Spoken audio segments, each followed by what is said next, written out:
नमस्कार. आज आपण एकदम मस्त अशी हेल्दी रेसिपी बनवणार आहे.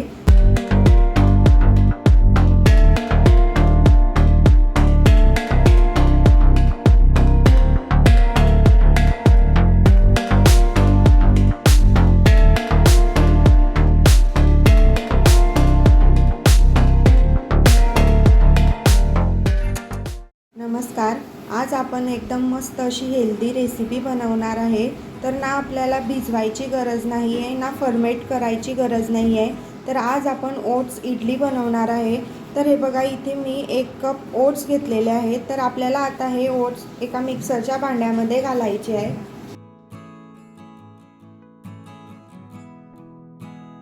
आपल्याला ओट्सची एकदम बारीक अशी पावडर करून घ्यायची आहे.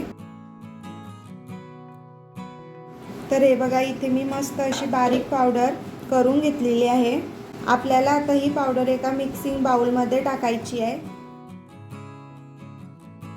आपल्याला आता यामध्ये 1 कप बारीक रवा घालायचा आहे.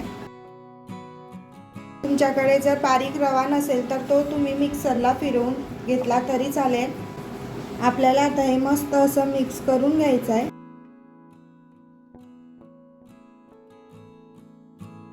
हे बघा, इथे आता मी मस्त असं मिक्स करून घेतलेलं आहे. तर आपल्याला आता यामध्ये 1 कप ताजं दही घालायचं आहे. नंतर आपल्याला आता हे पूर्ण मस्त असं मिक्स करून घ्यायचं आहे. इथे मी आता पूर्ण मिक्स करून घेतलेलं आहे. आपल्याला आता यामध्ये 1 कप पाणी घालायचं आहे. नंतर आपल्याला पुन्हा एकदा मस्त असं पूर्ण मिक्स करून घ्यायचं आहे. तर जसं आपण इडलीचं बॅटर तयार करतो त्या कन्सिस्टन्सीचं आपल्याला हे बॅटर तयार करायचं आहे.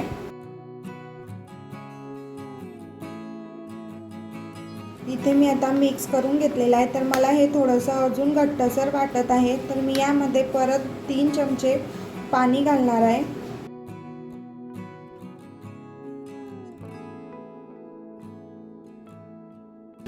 हे बघा, इथे आता मी पूर्ण मस्त असं मिक्स करून घेतलेलं आहे. तर आपल्याला आता यामध्ये चवीनुसार मीठ घालायचं आहे. पुन्हा एकदा आपल्याला मस्त असं मिक्स करून घ्यायचं आहे.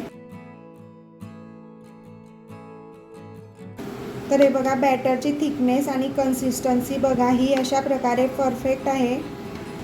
आपल्याला आता हे बॅटर झाकण ठेवून 5 मिनिटासाठी रेस्ट करण्यासाठी ठेवायचं आहे.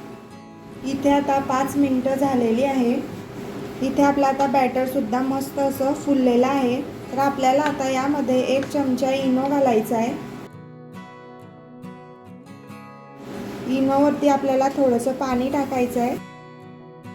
नंतर आपल्याला पुन्हा एकदा हे एकाच दिशेने मिक्स करून घ्यायचं आहे. आपल्याला आता लगेच इडली बनवायला घ्यायची आहे. इथे मी इडली स्टँड घेतलेली आहे. तर आपल्याला आता इडली स्टँडला पूर्ण तेल लावून घ्यायचं आहे. तुम्ही ब्रशने किंवा हाताने लावू शकता. तर बघा, इथे मी हातानेच लावत आहे.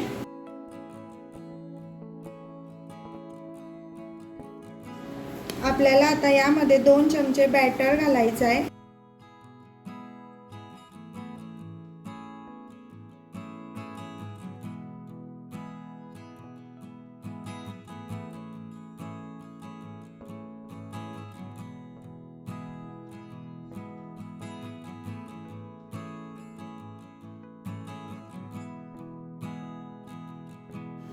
हे बघा, इथे आता आपलं पूर्ण बॅटर टाकून झालेलं आहे. आपल्याला आता इडलीला वाफवून घ्यायचं आहे. इथे मी अगोदरच कढईमध्ये पाणी गरम करून घेतलेलं आहे आणि इथे मध्ये मी अशी एक स्टँड ठेवलेली आहे. तर आपल्याला आता ही इडलीची स्टँड कढईमध्ये ठेवायची आहे. नंतर आपल्याला आता त्यावरती झाकण ठेवायचं आहे. इडलीला आपल्याला आता 15 मिनिटं मोठ्या गॅसवरती वाफवून घ्यायचं आहे. हे बघा, आता 15 मिनिटं झालेली आहे. तर आपली इडली मस्त अशी वाफवली गेलेली आहे की नाही आपण बघू. आपल्याला आता सुरीने चेक करायचं आहे. तर हे बघा, इथे आपली इडली मस्त अशी वाफवली गेलेली आहे आणि सुरी पूर्ण क्लीन निघालेली आहे। तर आपल्याला आता गॅस बंद करायचा आहे।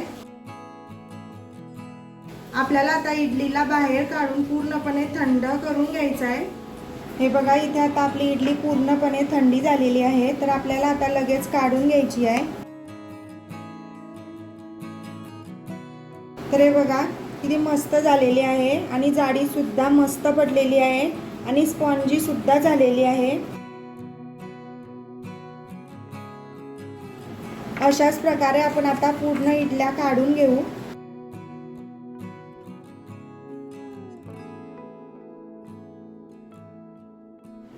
तुम्ही या इडलीला हिरव्या चटणी सोबत किंवा टोमॅटो चटणी सोबत खाऊ शकतात।